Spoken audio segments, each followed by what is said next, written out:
Hello everyone, and welcome back to the next interview in my Successful Entrepreneurs Stories series. It's my really great pleasure today to introduce you to a new friend of mine, a chap by the name of Mark Cottle.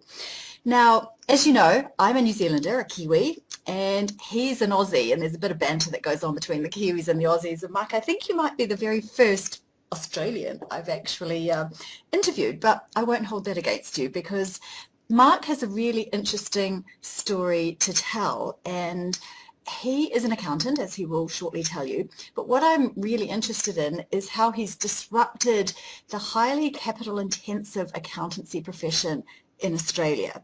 And when I talk about capital intensive, I'm talking about people that in order for an accounting practice to grow, it needs more staff, and that can be very costly in terms of employing someone and the time that's spent training them to bring them up to speed in order to get great productivity out of them. So Mark and his business partner came up with an amazing new and different business model that has worked incredibly well for them, and I've asked him to share that story with you today. So Mark, my Aussie friend, welcome, and I look forward to talking to you today. Thank you for agreeing to be my guest. Hey Adèle, no problem. This is going to be an excellent conversation. I'm looking forward to it. Oh, excellent. Now, Mark, firstly, would you please tell our listeners about your career and how you came to be an entrepreneur and one of the founders of Frontline Accounting and the other business, Diane Pendle? Sure. I have a funny feeling the entrepreneurial bug is actually, I think I might have been born with it, but I left school when I was very young, and I don't know what the equivalent is in the UK, but I left when I was about 15 years old and had enough of that and wanted to go and work. So I went out and I in the next 10, 15 years, name a job and I've probably done it. But then ultimately I was in a marriage and I had a couple of kids and needed some more money, so I decided to have a crack at a proper career. So I did accounting and went to university as a mature age student. I did it from home. And so I never attended one single lecture throughout the entire degree. Really? Ended up, yeah. So fairly self-driven and was quite happy to sit at home reading textbooks, and had to sit the exams under supervision. So it was a legitimate degree through open learning, which I don't know if they have that over in the UK, but They have Open University, yeah. Right, that's yeah. It ended up rebranding later on. That's correct. So I ended up getting an accounting degree through that, and got a graduate job as an auditor. And funnily enough, which surprised me, I actually enjoyed it. I loved digging into the guts of different businesses, seeing how they worked and what works and what doesn't work. And and then I did that for a few years, and then I ended up becoming a financial controller of a NASDAQ-listed subsidiary in Australia in technology company, in infrared cameras and things like that. And I did that for about 1 year, and I was bored to tears with it was just the same thing every month, and it was killing me. But during that year, they sent me all over the world for different training and things like that, and I hadn't travelled much up to that point, and that really opened my eyes, and that's really, I caught the travel bug, and at the end of that year, that's when I decided, along with a friend of mine, to launch Frontline Accounting, and that's how it got started, and we ended up launching a second business a couple of years ago, and now it's been a really interesting ride. So tell me about the two businesses. Frontline Accounting, I think, is a fairly stock standard accounting practice, or was set up that way. So tell me about establishing that and how you've disrupted the profession through that business, and how that led to your other business. Yeah, what happened, when we decided to establish Frontline Accounting, at the time, it was in 2011, and Xero accounting software was starting to take off in Australia. A good New Zealand company. Mm-hmm, yeah, absolutely. So the Kiwis are a couple of years ahead of the Aussies, and having been over to the UK now, well, my fourth trip coming up next month, in the last 12 months, I can say the Brits are a couple of years behind the Aussies. So the Kiwis have got it over everybody. So what happened is I was aware of, in the Philippines, I was aware of the lower cost of labour. So I knew of these things called VAs, or the virtual assistants, that will work various administrative type tasks for you remotely from offshore. And I guess I married this idea up in my head that maybe I could run an accounting team, so not VAs, but hire accountants in this lower cost country, and run zero software because it was cloud-based, which was just, that was very revolutionary back in 2011. It was quite a thing. And so I did that, and we had people even, I had a leading business coach in Australia tell me not to do that, to go to India and do a proper outsource thing. But what we were doing was setting up a different model. I could explain it. So a lot of people look at it and think it's outsourcing, and we've always said, well, no, it's not. What we're doing is I call it offshoring. So because you can outsource a task even within your own country. You could have, and I know accountants in the UK doing that now, where they're running an accounting practice, but they're outsourcing the payroll function to some other specialist within the UK. And so with outsourcing, it's really handballing the entire task and the responsibility of the task to somebody else. What we're doing is offshoring. So we are hiring staff in a lower cost country, but they're working directly for us. They're part of our team. They're treated the same. They could be working in the next room and you wouldn't know because of the way we use technology these days. So that model is called staff leasing. So we engaged a provider in the Philippines and we hired somebody through that, and they were treated just like our own staff would be if we had them in Australia.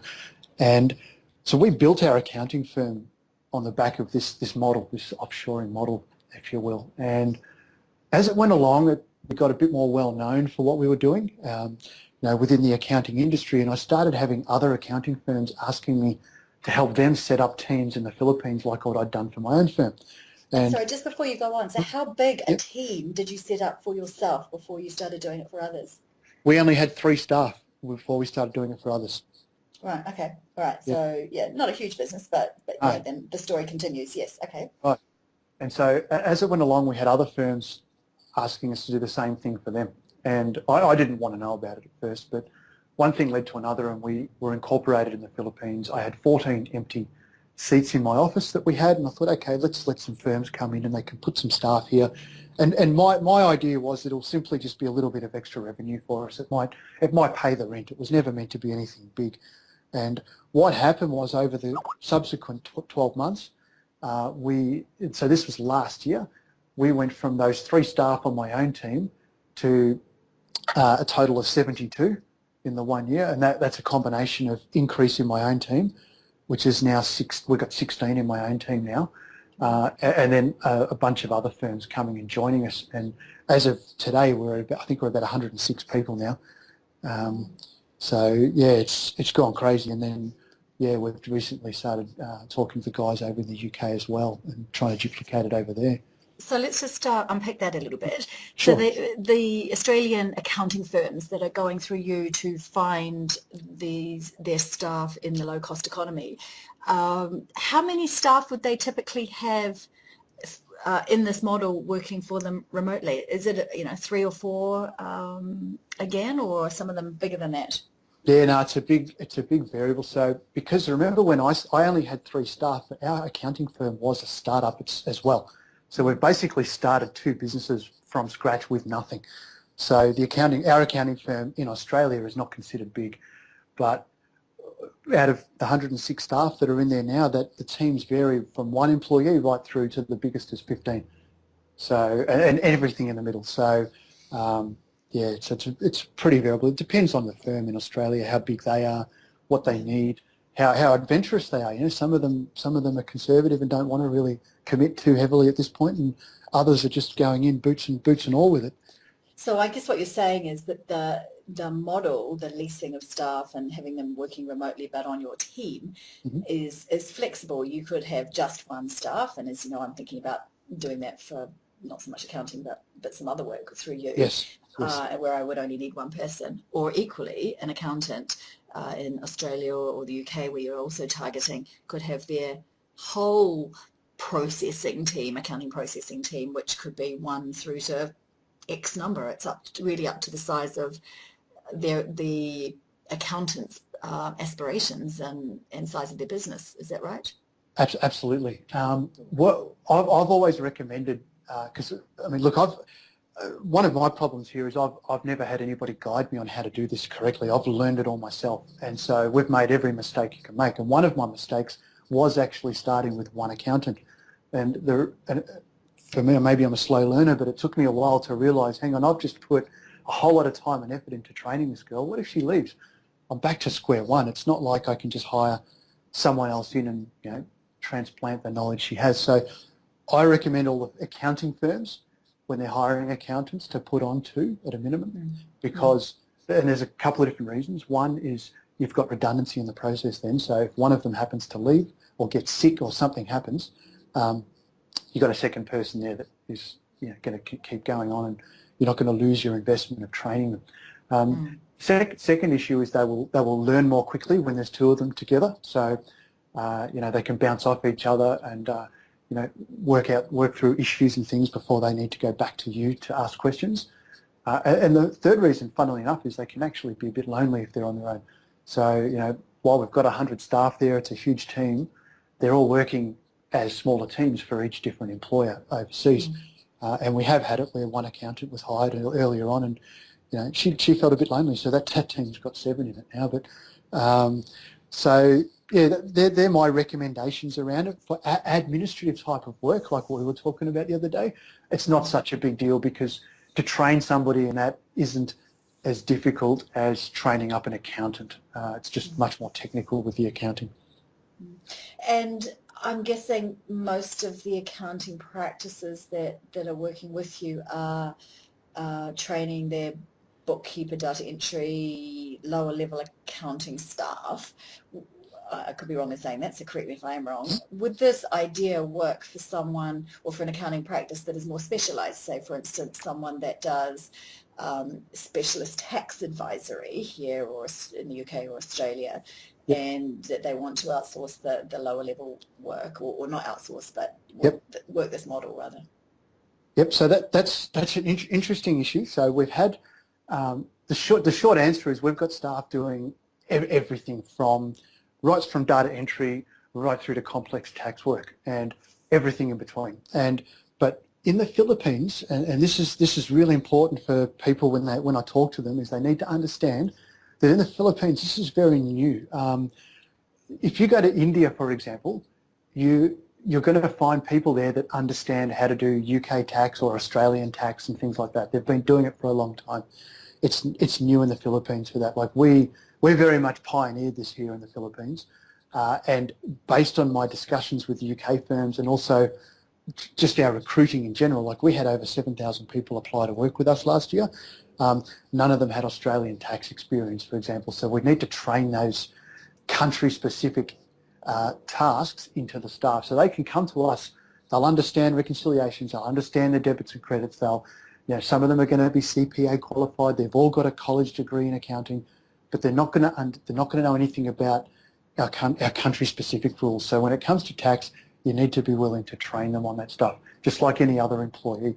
So in terms of the result and how that falls out later is, we've got, like in my own team, in my own accounting team for my firm, we have our staff doing all sorts of different tax matters and things like that, just like staff would in Australia, but we train them to do that. I've got an accounting firm in North Queensland that rang me a couple of months ago, and he was telling me about he's got 3 staff with us, and one of them, it's a girl in her early 20s. She's been there for about 12 months with us, and he was telling me she's doing complex tax matters for him, and she's doing a better job than some of his staff with 8 years of experience in Australia. And that's just 1 year with us. So there's lots of stories all the way through, all the different types of roles. So they're doing everything in there. I think the key here is to understand that you're not outsourcing your workers to some other organisation. Right.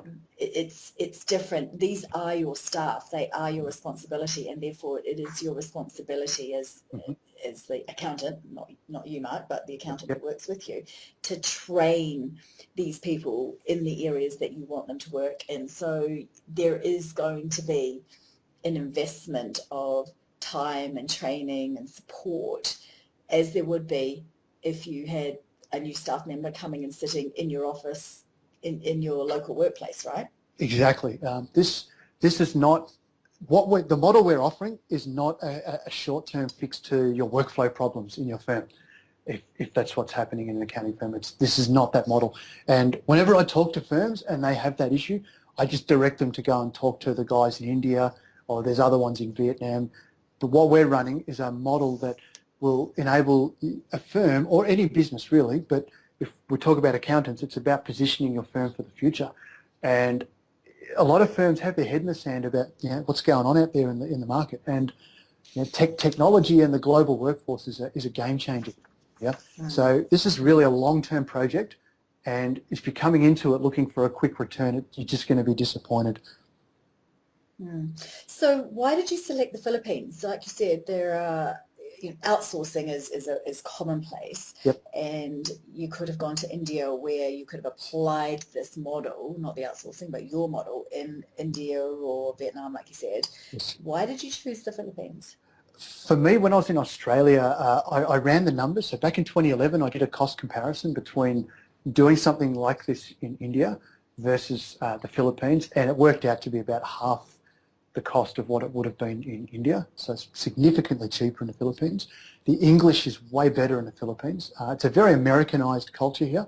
It's not like other Asian countries here. It's got a heavy American influence. So there are areas I can be in here where I don't even know them. I wouldn't know them in Asia. It's very Western. So you've got very strong English, lower cost. For me personally, I mean, it's closer to Australia than India. So that was one of the factors, although not a big factor, but one of them. And I just prefer, if I'm going to be travelling, I prefer to have gone here than India. But they're personal preferences. The big ones, and interestingly, the big ones are here, not only in Australia. So it's interesting, the guys in the UK, all the guys I talk to there, they have exactly the same problems as the guys in Australia. And that includes the same problems as when they tried outsourcing in India. They had problems with the English, they had problems with time zones, all sorts of things like that. So, whereas what we're doing basically eliminates all those issues. So the Philippines time zone to UK means if they wanted staff working real time in a regular London or UK day, what time would that be in Philippines? About 3 till 11 p.m. So it's not an ugly it's not graveyard. too ugly. Yeah. Some of the graveyard. Prefer it. Yeah, they actually prefer it because the traffic in Manila is close enough to being the worst traffic on the planet. It's a very, very congested city to be in, and so some of the staff would prefer to be on that afternoon shift when they can avoid a lot of those traffic problems. Okay, it's fascinating, really interesting. So tell me, it can't have been that easy setting up a brand new business, firstly just for your accounting firm and then in this other piece in the Philippines. Give me some of the curly stories that you've had to work your way through. I'll give you some of them, but we're being recorded, so I may not give you all of them here. But look, the reality is we're in a third world country here in the Philippines, and one of the biggest problems I've personally had through running this, I've been here for 4 years now myself, and I still have this problem now, although I'm always trying to overcome it, is I keep bringing my Australian view of the world and expecting that to be reality here, and it's just not. Like, I'll look at things, I'll get frustrated with processes and just dumb stuff, and because it's like stepping back into the 1970s when you try and operate in the Philippines. And so, Mark, you walked into that one. Aussies do that everywhere. I'm allowed to say that. I'm a Kiwi, yeah, so some of my listeners might not quite appreciate the banter that goes on between the Aussies and the Kiwis. But yeah, you guys try it on all the time, wherever you are. But carry on. You're just an ex-Australian state over there. Don't worry about it. Look, seriously, look, let me give you some examples here. The first problem I faced was just incorporating a company here. So I have no local knowledge. So in Australia, I can incorporate a company through my accounting firm for our clients in about 8 minutes.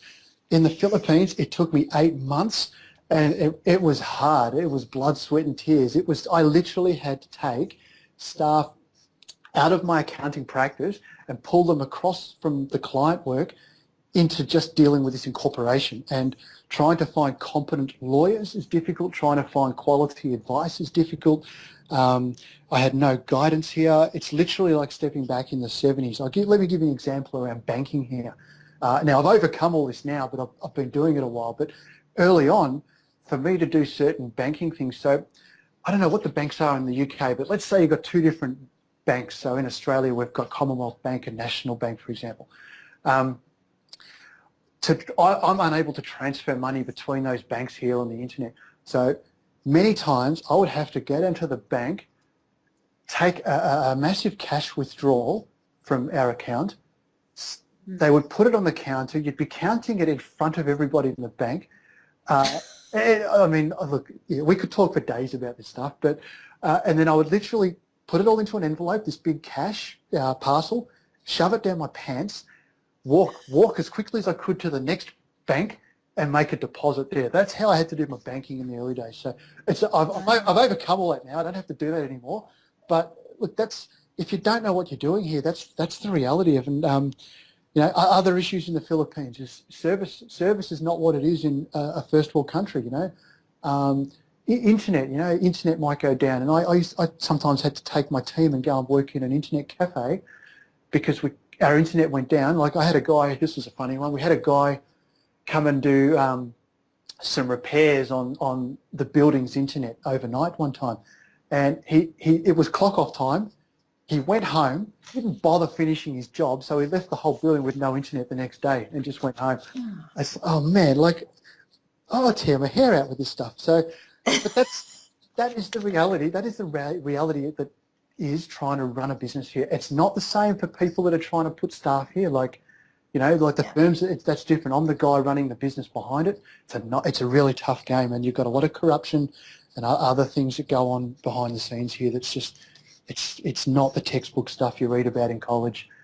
I guess the point is that you're dealing with the business end, yeah. And making it easy for your clients just to get on and have great staff who happen to be working remotely, and they don't deal with any of that. So yeah, right. There's only two things they have to worry about: train the staff and manage their workflow. So make sure you know what they're doing and treat them like any other employee. What we do, and pay their bill, and pay their monthly bill to you, so you can pay the staff, right? Exactly. You don't pay my invoice, I'll kick you out in a few days. Don't worry about that. Right. Well, let's keep moving on. So in many respects, you're disrupting the accounting profession, and I'm a trained accountant, as you know, I'm FCA. Are you meeting with resistance from, say, the accounting bodies in Australia or Britain, where I know you're focusing? I expected we would, but so far, no. Look, for me, technology and the global workforce, this is huge. This is a game changer for not only accounting, but any white-collar role, is up for grabs now. I don't know about the UK, but in Australia, we saw the disappearance of the call centre industry. That exists here in the Philippines. Like in the area I am right now, I'm surrounded by huge Australian companies, and I'm sure it's the same for the guys over in the UK. But when we started our accounting firm, so my business partner, he's probably a bit more conservative than me. He's probably a bit of a typical accountant. I'm not really a typical accountant. And he wasn't, we sort of argued a little bit about whether we would disclose to business clients coming in, hey, look, when we do your tax work, we're going to have our team in the Philippines do it. He wasn't sure. He wasn't quite comfortable with the whole idea. I didn't care. I just don't care what people think. And so I would go into prospective client meetings and just say, look, this is our model. We've got a team in the Philippines. This is how we do stuff. And you know what? Not one single business has ever cared less. They don't care. As long as they're getting value for what they're paying for, they're happy. Quality of output. Yeah, absolutely. It's about delivery. Oh, that's good. That's really good to know. So what are the key strategic goals for Frontline Accounting and Diane Pendle, the business, over the next, say, 2 years? Yep. So with the accounting firm, we're actually about to do a massive remodel on that. What we've discovered, it's top secret stuff, okay? What we've discovered, so we're real innovators, and we don't know we're really innovating until you're down the track a bit and you realise, hey, that actually works really well. So what we've offered the market in the last couple of years in Australia is we're calling it a virtual management accounting service. And so we're basically taking the bookkeeping, the month-end reporting, the analysis, the tax, everything. We're taking it off the business owners' hands, and we're doing it all in-house. And we're really holding their hands along the way, cleaning up a lot of mess. A lot of businesses are not in a good condition, and they come to us and we fix it all up and get them moving in the right direction. And so we're actually about to remodel our accounting firm where that is all we offer. Instead of having, you go to any accountant, you can't set them apart one from the other. They all look the same. And so we're literally just going to offer that high end. We've got right now about 5 companies paying us anywhere from $20,000 to $35,000 a year do that service, and it's it's no more difficult than some of our very cheap end clients. You know, the ones who they're just hard. Some of those people are just hard work to deal with. So we're discovering we really like working with these guys. It's a service that now the market really wants. So we're going to do that. And as far as the Philippines business goes, the outsourcing stuff is my focus is going to be on the UK. Like the Australian stuff is just growing on its own through referrals and organic growth. So that's my focus over the next couple of years.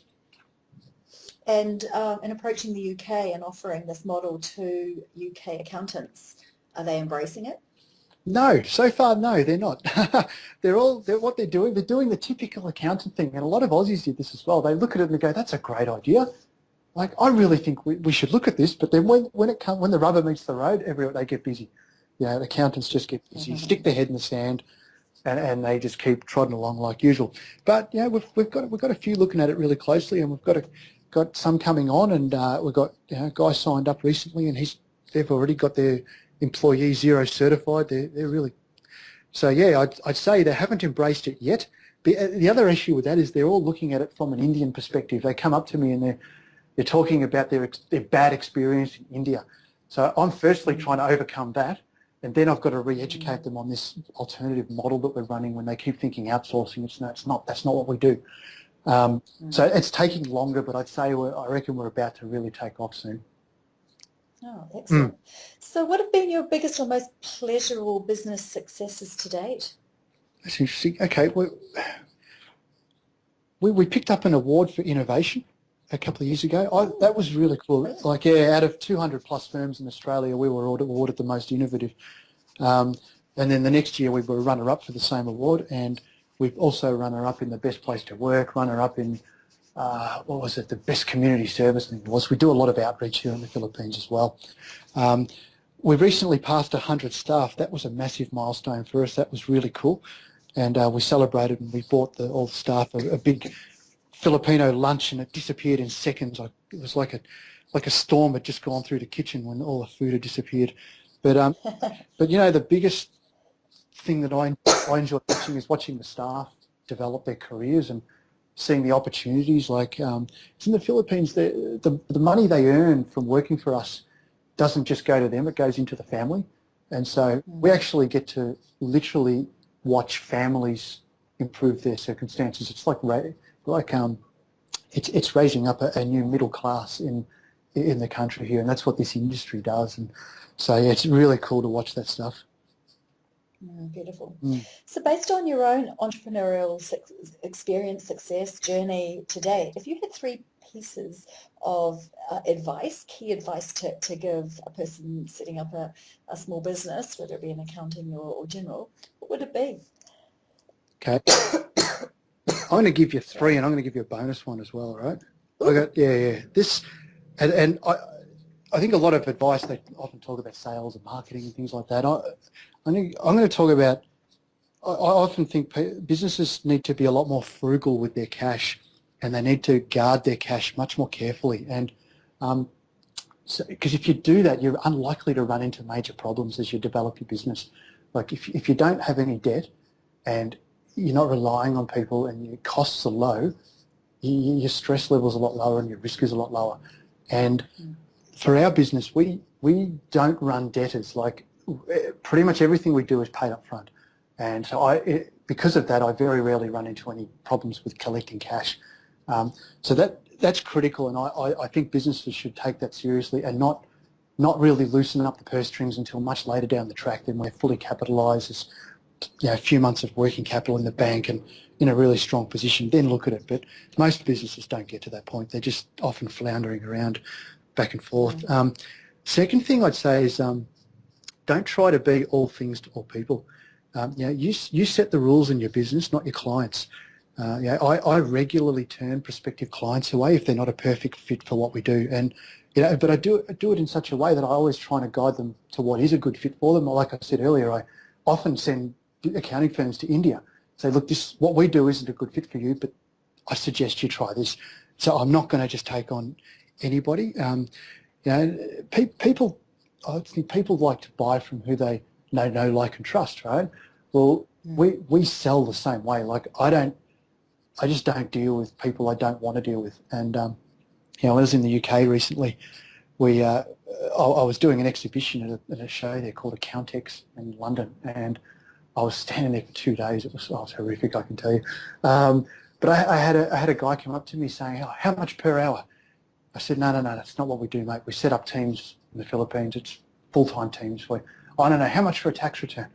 I'm like, no, it's not what we do. And it was not going to. So what I did, Next. I literally walked the guy around to the Indian outsourcers. And I got back to my stand, and the guy next to me on another stand, he goes, "Did you just escort somebody away from your stand?" And I said, "Mate, I don't deal with idiots. I just can't. I can't do it, mate." So yeah, that's the thing. Don't try and be all things to all people. Just know what you're good at and stick with it. Third thing I'd say is cut the BS. Like, seriously, just be honest with your clients, be honest with your staff, be transparent. There is so much crap in the marketplace, and I mean, I see it all the time here in the Philippines, and I'm a real straight shooter, and I don't mince my words with anybody, and they just get the real deal when they talk to me. And I often have prospective clients come back to me, and whether they come on with me or not doesn't matter to me, but they often come back to me and say, thank you for giving me the truth, because they've done this, maybe they've been around the Philippines, they've looked at different business operations, and they just get fed rubbish. They really do. And I see it all the time. So just cut the BS, be honest with everybody you deal with, and just be straight about stuff. And that's really worked wonders for us. And I know our business has grown, and we've picked up clients because of that approach. My bonus point, be yourself. Like, when you're trying to build your business, don't try and be somebody you're not. Like, for me, I'm so politically incorrect. It's embarrassing for people around me sometimes. I swear all day. What Australian doesn't? But I wear my heart on my sleeve. I have no filter around my mouth. If I think it, I'm going to say it. And who wants to try and live their life trying to be someone they're not? So, again, that's how. Those four things there, that's made a massive difference in our business. So forget about all your marketing and sales and all your techniques and tricks. Get to the basics there, and I reckon most business owners will get such a better outcome. Brilliant. And one final question. I'm hoping you're planning to be 101 years old, just as I am. And I don't know how old you are, so I don't know if we're going to be doing it together. But mentally, physically. Well, both. So when you're 101, sitting in your rocking chair, reflecting on the life that's gone before you, what will give you cause or greatest cause to smile about the life that you've had? Well, that question suggests that I'm going to be looking back and reflecting. I reckon when I'm 101, I'm probably going to be mapping out the next 50 years of my life. Totally agree. I plan to be working when I'm 101. Well, we'll be doing it together. Let's have another Skype call then. Absolutely. Look, if I could sum it up, I'd just say I'll live my life my way. I'm shocking at following rules. If I see a set of rules, I'll go the other way. I'm a horrible at that stuff. And so, and look, it's working out okay for us now. Look, I do it my way, and I don't live how other people think I should live. Well, I guess that's the point. You've disrupted an industry by not following the rules, and you're doing incredibly well, and you're supporting other accounting firms in Australia and the UK to do the same, and that leads to those businesses being a lot more financially successful, I would guess, and you are also contributing to a low-income economy and making a real difference in the lives of people who have got accounting skills and qualifications that are looking for great opportunities to use those skills from their country, because like you say, it's a very family oriented country. And so you're making a huge difference, and I salute you and congratulate you for that. Thanks, Adèle. My pleasure. And I have one more thing to say, and I have to say to my listeners that this interview was recorded on the 11th of September 2015, about 1 week ahead of the Rugby World Cup 2015 being hosted in England, or Great Britain actually, not England. And I have to say, go the All Blacks. I hope we win. And for those that don't know what I'm talking about, the All Blacks are the rugby national team of New Zealand, and we're better than the Australian team right now. So we're hoping to retain the shield. Well, you can mock me all day, but the Poms are going to mock me a lot more for the cricket recently. That was a shock. Oh, yes. Don't even get me started on that. No. We'll stop right there. That's very funny. We've had a good laugh at that one. Look, it's just been delightful talking to you, Mark. Thank you so much. And I wish you great success with your business, because I really, really like what you're doing, not just in business, but what you're doing for communities in Philippines, which we didn't have a lot of time to talk about today, and perhaps I'll get you on again to talk about that. Thanks, Adele. No worries at all. I'll talk to you again soon. See ya. Bye.